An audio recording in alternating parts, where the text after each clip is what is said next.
ये वैदिक पीरियड का तीसरा पार्ट है जो मैं आप लोगों को पब्लिश कर रहा हूँ। आप लोग इसे देखें, समझें और लाभ उठाएं। इसके अलावा आप लोग लाइक, शेयर और सब्सक्राइब करें जिससे अन्य लोगों को भी इससे फ़ायदा प्राप्त हो सके। धन्यवाद। तो पार्ट 2 में हम आपको पोलोगेमी और मोनोगेमी के बारे में समझा चुके हैं। सोशल ऑर्गेनाइजेशंस के बारे में पढ़ा रहे थे। तो इसमें हमने आपको पोलोगेमी और मोनोगेमी के बारे में समझा दिया था। मोनोगेमी जिसमें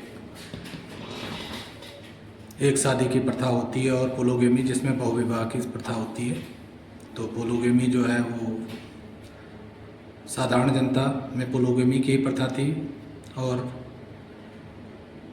जो राजा या बड़े लोग होते थे उनमें पोलोगेमी की प्रथा थी, यानी बहुविवाह की प्रथा थी। इसके बाद में समाज में और क्या क्या व्यवस्थाएं चल रही थी ये हम आपको इस पार्ट में समझा रहे हैं। चैप्टर को डिटेल में समझाने के कारण थोड़ा टाइम अधिक लगता है और इसे हमें कई भागों में बांट करके, डिवाइड करके पढ़ाना पड़ता है। तो अब हम आपको यहाँ से समझाएंगे। Several families lived in a grama or village. ढेर सारे परिवार गांव या ग्राम या विलेज में रहते थे। सेवरल विलेजेज फॉर्म्ड अ बीसा, और कई विलेज इकट्ठा होकर के एक बीसा का निर्माण करते थे। जैसे कि आज के युग में ब्लॉक होता है, कई गांव मिलकर के ब्लॉक बनते हैं, ठीक उसी प्रकार से बीसा हुआ करता था। और मेनी बीसाज वर फॉर्म्ड अ जना, और कई बीसा मिलकर के एक जना का निर्माण करते थे। जना आज घड़ी भी है, जिसे जिला स्तर को जनपद कहते हैं, जिला को जनपद कहते हैं, उसी तरह जना हुआ करता था। जो हेड होता था, the head of the village was called gramani. गांव का जो हेड होता था, मुखिया होता था, प्रधान होता था, उसे ग्रामीणी कहते थे। और जो बीसा का हेड होता था उसे बीसापति कहते थे, जैसे आज ब्लॉक प्रमुख कहते हैं। तो उसी तरह से हुआ करते थे। राजन या किंग कह लें, राजन मतलब राजा लोग जो उस समय के होते थे। Was the head of the जना, वो जना के हेड हुआ करते थे। The king governed with the help of ministers. शासन का काम जो है राजा मंत्रियों की मदद से करता था। The important officers include the gramani. जो महत्वपूर्ण अफसर होते थे उस समय में, उनमें शामिल थे ग्रामीणी, जो कि गांव का मुखिया होता था। द पुरोहिता, पुरोहित पुजारी लोग होते थे। और द सेनानी, और सेना के लोग होते थे। द सेनानी was the commander of the army. सेनानी का पद हुआ करता था, ये अधिकारी होता था सेना का, वो कमांडर होता था आर्मी का, उस समय की सेना का नेतृत्व करता था। And the purohita performed religious ceremonies. और जो पुरोहित लोग हुआ करते थे वो धार्मिक सेरेमनीज को परफॉर्म करवाते थे। The administration of the village was carried out by the gramani. जो गांव का के शासन की व्यवस्था थी वो ग्रामीणी द्वारा किया जाता था, ग्रामीणी द्वारा, उस समय के मुखिया या प्रधान द्वारा किया जाता था, जिसको ग्रामीणी कहा जाता था। The king did not maintain any regular army. राजा के पास कोई रेगुलर आर्मी नहीं हुआ करती थी। हाउएवर, हालांकि इन टाइम्स ऑफ वार, लड़ाई के समय जब युद्ध का टाइम आता था, he used to organise tribal groups. तो युद्ध के समय वो ट्राइबल ग्रुप्स को ऑर्गेनाइज करता था, मतलब जातियों का समूह जो होता है वो ट्राइब कहलाता है, और उनके ग्रुप सेना का निर्माण करते थे। टू परफॉर्म मिलिट्री फंक्शंस, जिससे सेना का कार्य चलता था। मतलब उनके पास उस समय कोई परमानेंट आर्मी सिस्टम नहीं था।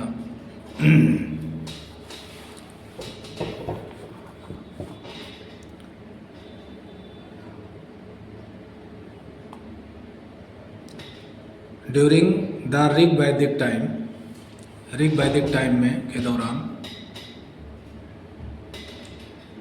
During the Rig Vedic time the tribe elected a leader of its own. हर ट्राइब अपना एक लीडर इलेक्ट करता था। He was not as powerful as one in the later वैदिक पीरियड। वो इतना पावरफुल नहीं होता था ऋग वैदिक पीरियड में जितना कि लेटर वैदिक पीरियड में राजा पावरफुल हुआ। पहले छोटे छोटे राजा हुआ करते थे ऋग वैदिक पीरियड में। तो in Rig Vedic period the tribe selected leader of its own, अपना लीडर नियुक्त करते थे। He was not as powerful as one in the later वैदिक पीरियड, जैसा कि लेटर वैदिक पीरियड में हो गए।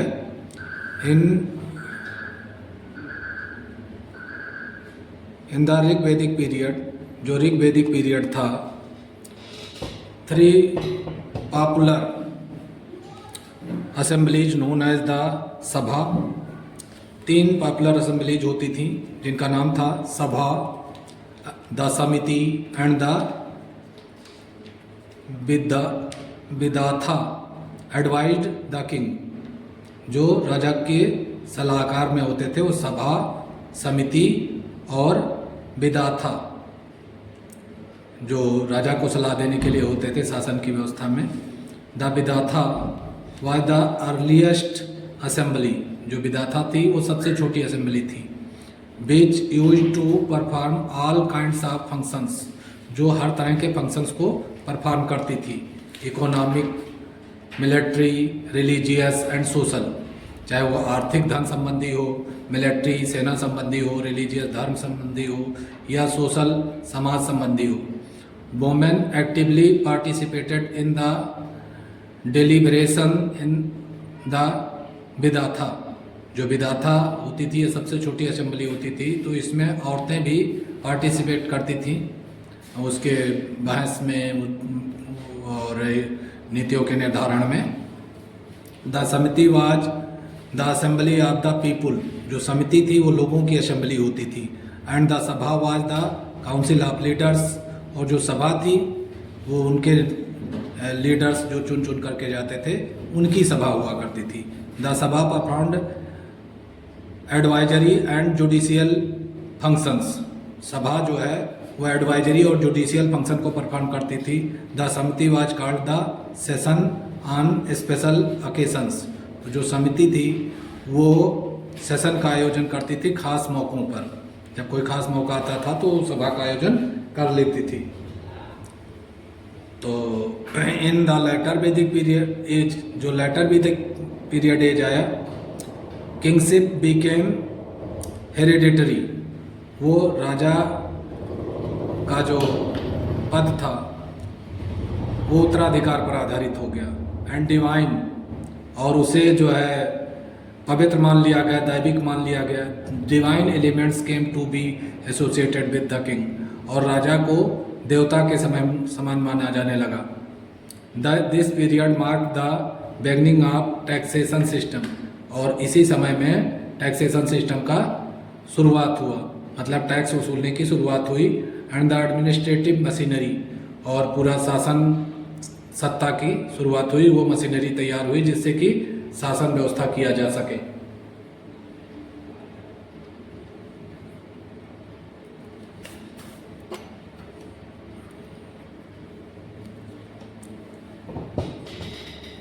ड्यूरिंग द लेटर वैदिक एज के दौरान द पॉपुलर असेंबलीज, जो पॉपुलर असेंबलीज होती थी,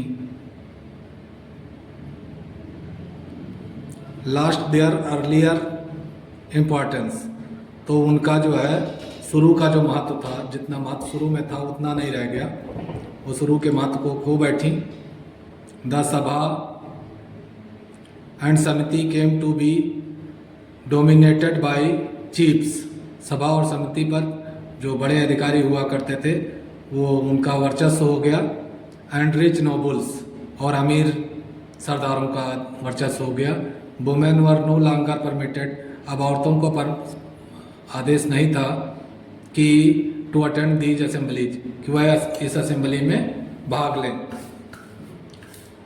तो जैसा कि अभी हमने आपको बताया कि ऋग वैदिक पीरियड में क्या था कि जो विधाता था ये अर्लीस्ट असेंबली थी, ऋग वैदिक पीरियड की बात चल रही है, विच यूज टू परफॉर्म, जो अक्सर परफॉर्म करती रहती थी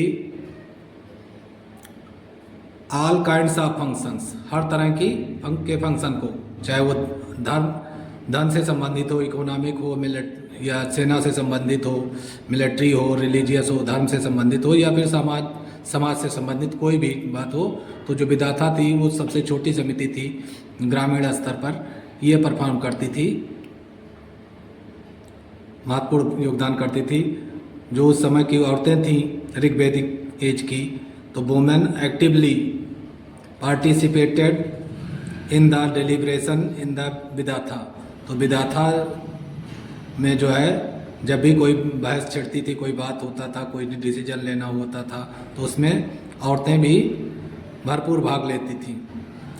लेकिन द समिति जो थी, the samiti was assembly of the people, ये लोगों की असेंबली थी।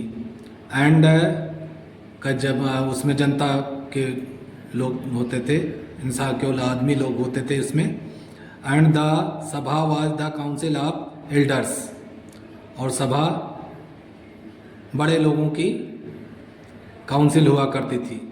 द सभा performed advisory and judicial functions, तो जो सभा होती थी वो सलाह देने का और न्याय देने का काम करती थी। The samiti was called to session on special occasions, समिति को सेशन में तभी बुलाया जाता था जब कोई खास मौका आता था। इन लेटर वैदिक पीरियड, जो लेटर वैदिक एज आया, वेदों, हम वैदिक काल के बारे में पढ़ रहे हैं, जो हमारे वेदों में लिखा हुआ है उसी की बात चल रही है। तो इन द लेटर वैदिक का एज, जो लेटर वैदिक एज आया, किंगशिप बिकेम हेरिडिटरी। इससे पहले जो ऋग वैदिक पीरियड था उसमें राजाओं को कोई ये नहीं था, कोई भी राजा बनता था। लेकिन जो जब लेटर वैदिक पीरियड आया तो राजा का लड़का ही बना करता था, मतलब हेरिडिटरी हो गया। एंड डिवाइन और एलिमेंट मान लिया गया उसे कि ये दैवीय शक्तियों से संपन्न होता है। Came to be associated with the king, राजा को दैवीय शक्तियों से संपन्न माना जाने लगा। This period mark the beginning of the taxation, और इसी समय से टैक्स लेने की शुरुआत हुई, टैक्सेशन सिस्टम की शुरुआत हुई। और टैक्सेशन सिस्टम के साथ साथ एडमिनिस्ट्रेटिव मशीनरी भी यहीं से शुरू हुई, मतलब कि शासन व्यवस्था को करने के लिए पूरा नौकरों इत्यादि की व्यवस्था की गई। टैक्स जब मिला तभी उसी व्यवस्था से सारी व्यवस्था बनाई गई।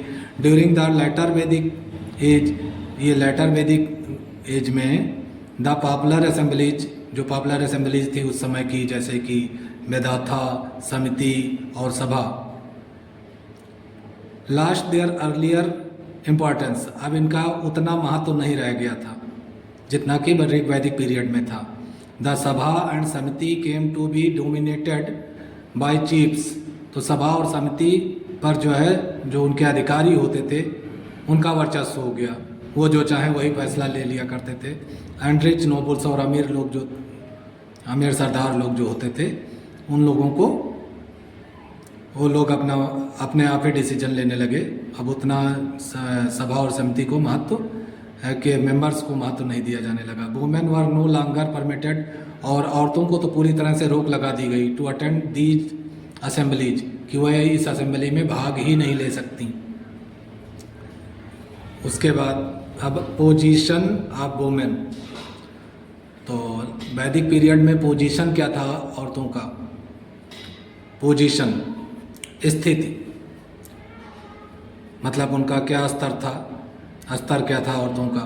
During the Rig Vedic period में वुमेन वर रेस्पेक्टेड, औरतों का बड़ा आदर था। ऋग वैदिक पीरियड में औरतों का बड़ा आदर था। द इंस्टीट्यूशंस ऑफ मैरिज, जो मैरिज के इंस्टीट्यूशंस होते थे, हैड बिकम सैक्रेड, उन्हें पवित्र माना जाता था।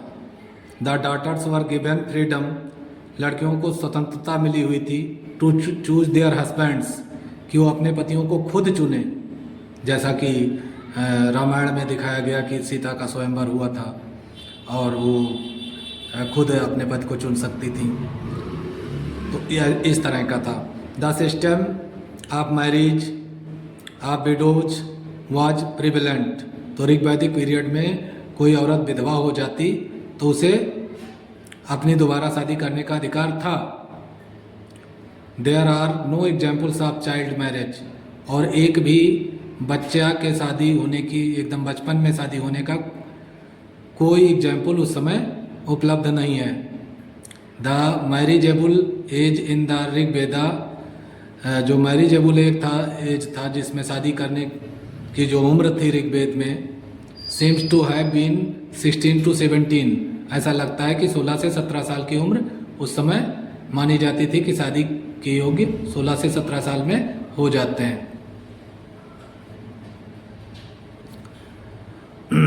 इन द लेटर वैदिक पीरियड, लेकिन जब लेटर वैदिक पीरियड आया, there was significant decline in the status of women.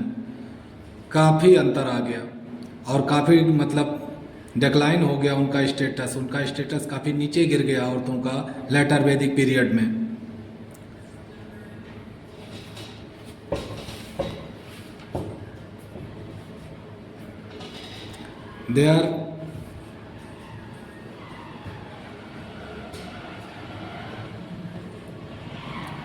Their participation in यजनाज was not considered necessary। यज्ञों में उनका भाग लेना जरूरी नहीं समझा जाने लगा। They did not enjoy the right to property। और उनके जो संपत्ति का अधिकार था वो भी छीन लिया गया। अब उन्हें संपत्ति के अधिकार से वंचित कर दिया गया। The freedom to choose husbands by women was curtailed। जो स्वतंत्रता थी अपने हस्बैंड को खुद चुनने की औरतों की, उस पर भी रोक लगा दिया गया। अब क्लास डिवीज़न के बारे में पढ़ें। जैसा कि हमें पहले से पता है कि भारतीय कल्चर में पहले से भारतीय कल्चर 4 वर्णों में बटा हुआ था, ब्राह्मण, क्षत्रिय, वैश्य और शूद्र में। उसी के बारे में यहाँ बता रहे हैं। तो दो the caste system is not mentioned in the Rigveda. भले ही ऋग्वेद में कास्ट सिस्टम के बारे में कोई जानकारी नहीं दी गई है कि कोई जाति प्रथा थी, बट द फैक्ट, जो तथ्य मिलते हैं, remains that there was some kind of class division, कि वहाँ क्लास डिवीजन कुछ तो था इन द सोसाइटी, समाज में जातिगत या श्रेणियों में समाज बटा हुआ था, पता चलता है। The early Aryans called the local inhabitants. जो अर्ली आर्यंस थे, शुरू के आर्य लोग थे, वो यहाँ के रहने वाले मतलब स्थानीय रहने वालों को दस्यूज कहते थे। Dasyus and did not mix with them. और अपने साथ मिक्स नहीं होने देते थे। ठीक है। It is said that during this period, ऐसा माना जाता है कि इस पीरियड के दौरान the tribal chiefs and the priests, जो ट्राइबों जातियों के मुखिया होते थे और पुजारी लोग होते थे, acquired a large share of the booty and grew at the cost of their kinsmen. It is said, ऐसा कहा जाता है, that during this period, कि इस अवधि के दौरान द ट्राइबल चीफ्स, जो ट्राइबों जनजातियों के चीफ्स होते थे, और द पेरिस्ट, और जो पुजारी लोग होते थे, acquired a large share of the booty।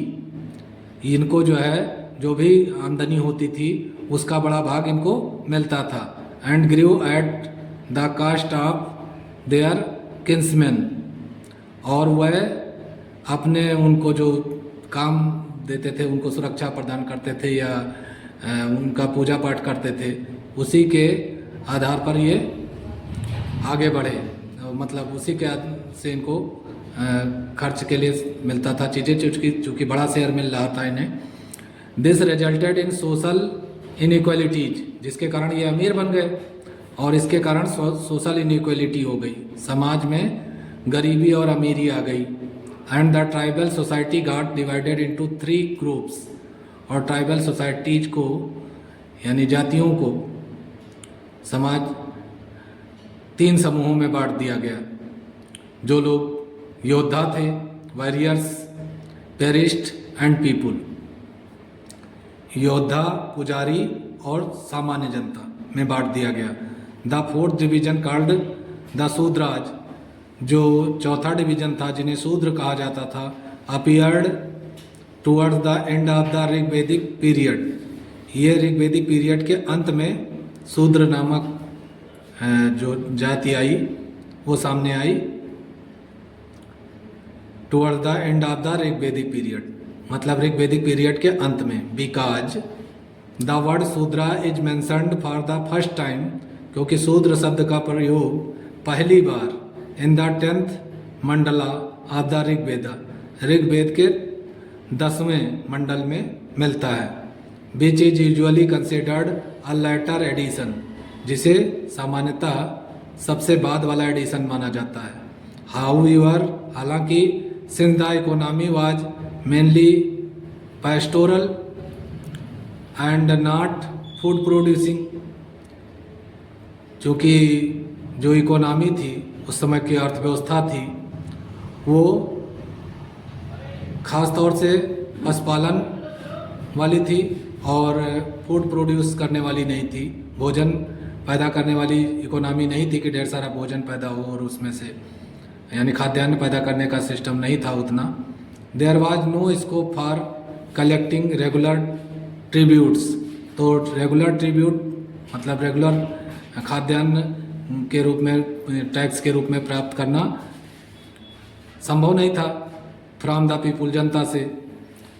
In early Vedic period, जो अर्ली वैदिक पीरियड था, the society was divided into different classes, समाज कई भागों में बटा था। बेस्ड ऑन देयर प्रोफेशन, उनके काम के आधार पर। A person could adopt any profession, कोई व्यक्ति कोई भी काम धंधा कर सकता था। ऑफ हिज चॉइस, अपने चॉइस के आधार पर जो उसका मन करे। As is evident from an excerpt of the Rigveda, जैसा कि ऋग्वेद के एक एक्सर्प्ट से पता चलता है, जैसा कि उसमें लिखा है ऋग्वेद में एक जगह, आई एम अ पोएट, मैं एक कवि हूँ। My father is a physician, मेरे पिताजी एक फिजिशियन है मतलब कि दवाओं का काम करते हैं, डॉक्टरी का काम करते हैं। And my mother grinds corn on stone, और मेरी माँ पत्थर पर मतलब आटा पीसती है, पत्थर पर कॉर्न को ग्राइंड करती है मतलब कि आटा पीसती है। Being of the same family, एक ही परिवार होने के बावजूद, we are engaged in different professions, हम लोग अलग अलग काम में लगे हुए हैं। इसी शर्त से हमें पता चल जाता है कि उस समय अपना अलग अलग काम चुनने की स्वतंत्रता थी। लेकिन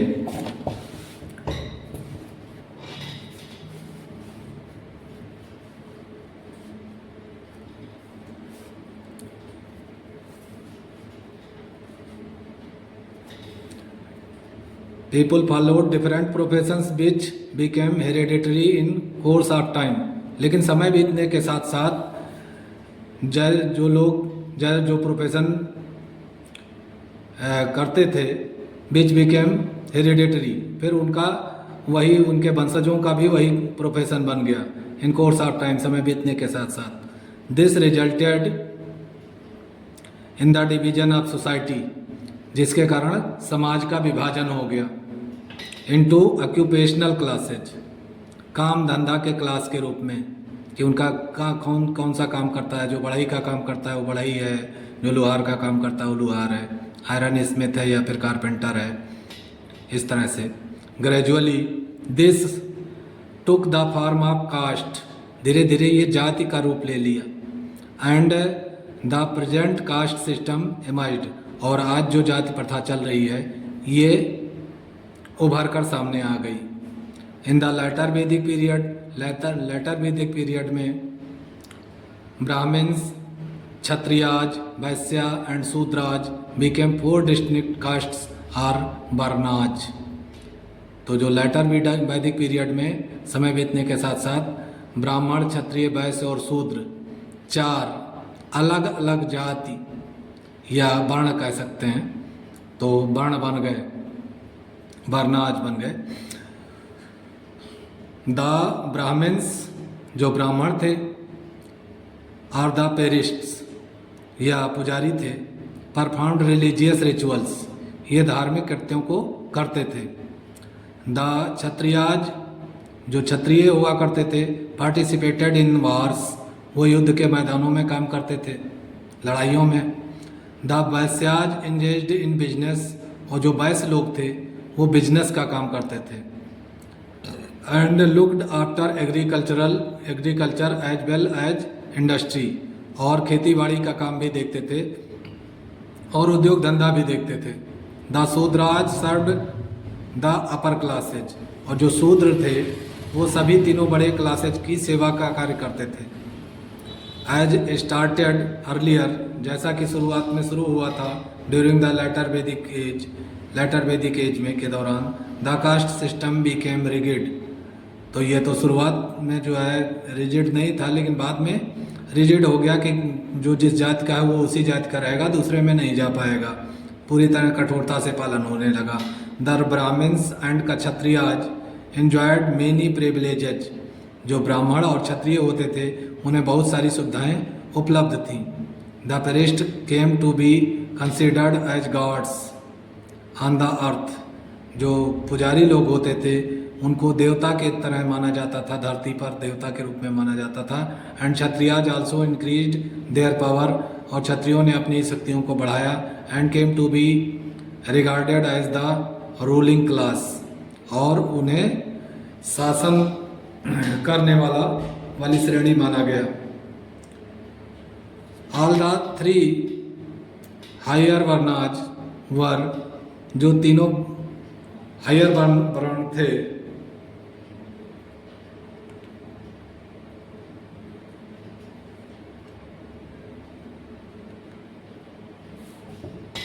वर्णाज were identify entitled to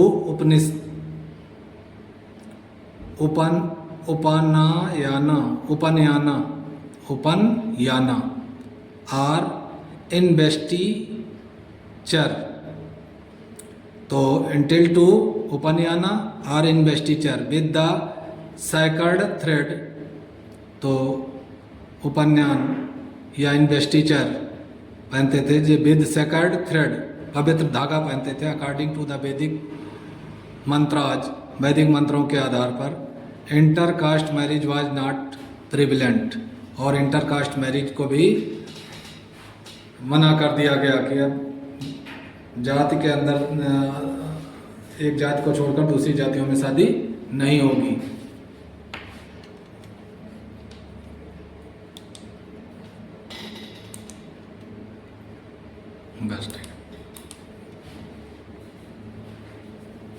intercaste marriage was not prevalent, अब इंटरकास्ट मैरिज की व्यवस्था को बंद कर दिया गया था, अब ये चालू नहीं था। द 4 आश्रमाज, 4 आश्रम कौन कौन से हुआ करते थे उनके बारे में समझें, ध्यान दें। The 4 ashramas in the early Vedic period man grew up according to the family traditions. तो मनुष्य परिवार के रीति रिवाज के आधार पर बड़ा होता था। हाउएवर इन द लेटर, हालांकि बाद में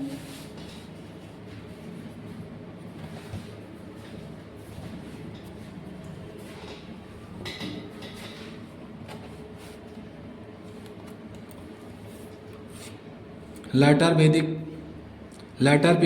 period जो लेटर वैदिक पीरियड था, the whole life span of Aryan, जो लाइफ स्पैन था आर्य लोगों का, to be divided into 4 periods, उसको पूरे लाइफ स्पैन को 4 भागों में बांटा गया। The 4 stages of life are known as 4 ashramas. 4 stage जो लाइफ के होते हैं उसे 4 आश्रम में बांट दिया गया।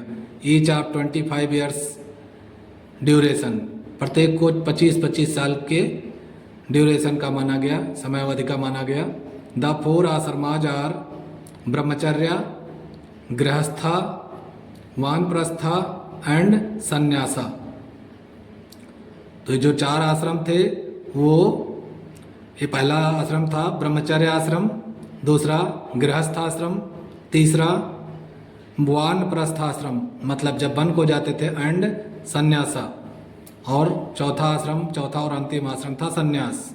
तो जो ब्रह्मचर्य आश्रम है उसके बारे में समझें।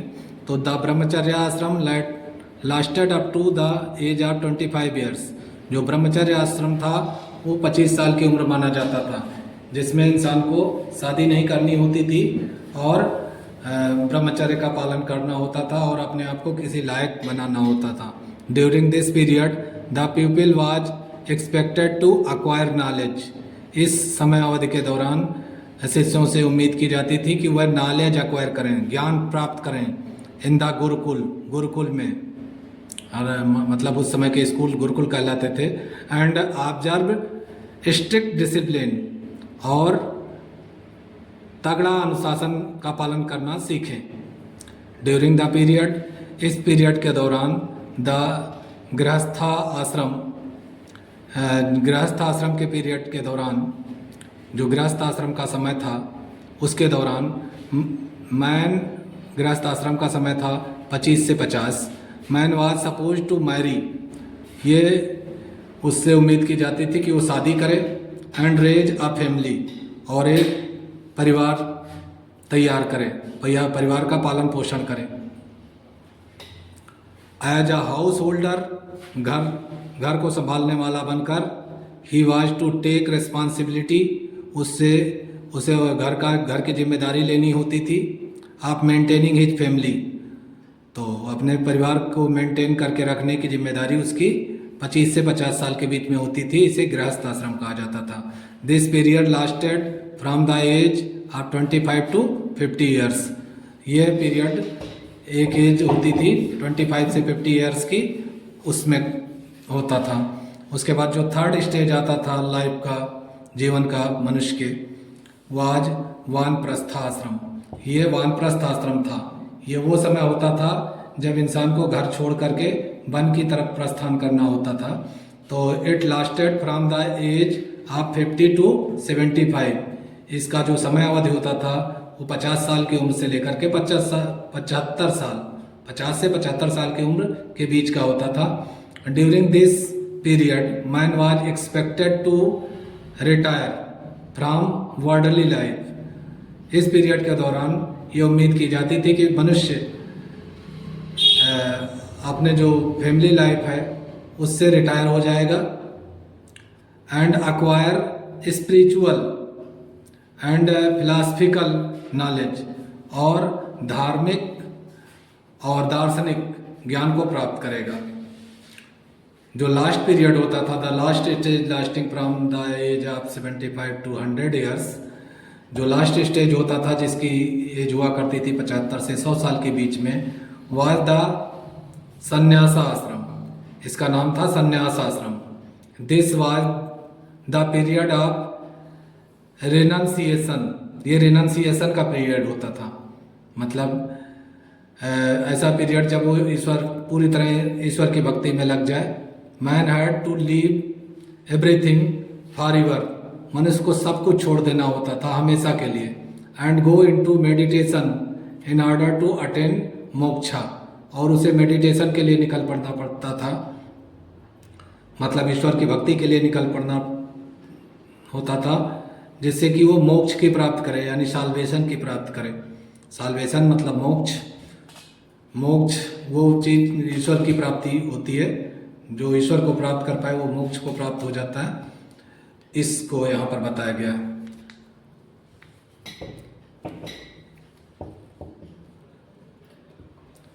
तो अब यहाँ तक का पढ़ाने के साथ साथ हम बाकी का पार्ट आपको फोर्थ वीडियो में देंगे, क्योंकि ज़्यादा लंबा वीडियो हो जाएगा अगर हम पूरा चैप्टर पढ़ाने की कोशिश करेंगे। अगर आप लोग पूरा ध्यान से चैप्टर को समझेंगे तो अब हमें उम्मीद है कि आप इससे बहुत कुछ समझ पाएंगे।